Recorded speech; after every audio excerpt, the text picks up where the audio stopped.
кеше ғана мысалы мен Жамбыл облысында мектептен келдім да сабақ беріп. Ол жерде шынымен де өзінің мықты сабағын білетін мұғалімдерге ондай жұмысқа салмайды. Мысалы ше. Яғни өз саласын мықты білетіндер болса, сабақтан тыс жұмыстар деп айтайықшы, соған ба?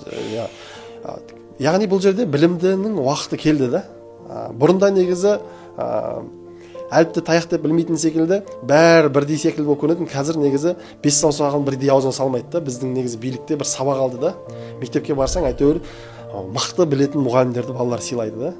Және оның сабағына да тыныш отыратынын да байқайсың да. Яғни мен бір-ақ нәрсені айтқым келеді. Әлгі ғұламалардың білімнің 10 тармағынан көрі, яғни әдептің 30 тармағын үйретіңдер балаларыңа деп айтатыны бар да.